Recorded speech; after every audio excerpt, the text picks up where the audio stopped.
We're talking about LeBron. It's the 34th game that he's going to play in the Garden. Guess what? He's won 13 of his last 14 games here, and he's the only visitor to score more points per game at MSG.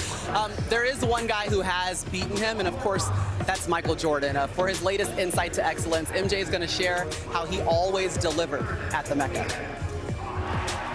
Jordan has won it. A spectacular move. It is Michael Jordan time. Yes! What we loved as fans when you played was the places and the buzz in the building.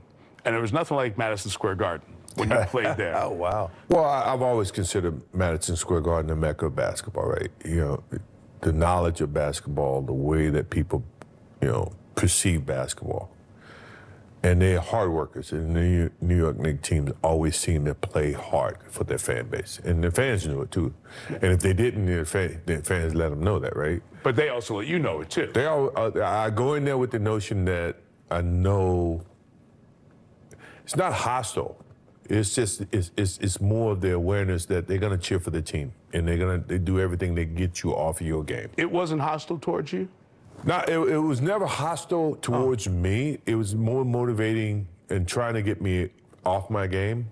Right. And look, once I'm in a game, the ball goes up, I never even hear the fans. If the fans ever can affect, or I can hear the fans, that means I'm not focused on what I should be doing, which is playing the game of basketball. So you right? truly blocked it out? I get into the game. My opponent becomes more the focal point. The fans are fans. Now, you get to a free throw line and you have a pause and I see Spike over there. Hey, sit down, you're not playing. Those types of scenarios happen quite often, right? But in the mix of the game, when tension is always happening, that's when, I get tunnel vision, right? What they're doing is trying to distract you. I take it as a challenge. You know what?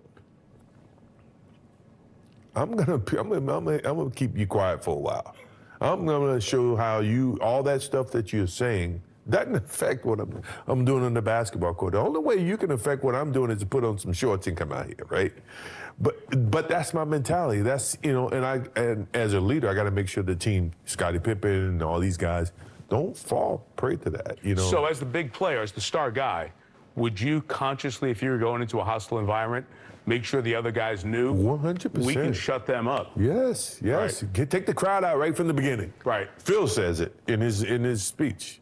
Well, he playing in New York. Let's take the crowd out. Right. Coming from Phil. I was a mouthpiece. Me and Scottie, we were a mouthpiece of Phil, in those situations. So we would go into New York City. I was never afraid of playing in New York City.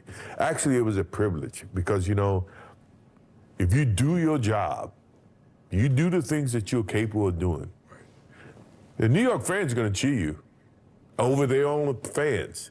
So the challenge was, let's see if I can turn that guy over there in the fifth row. Instead of calling me names, he started cheering Michael Jordan.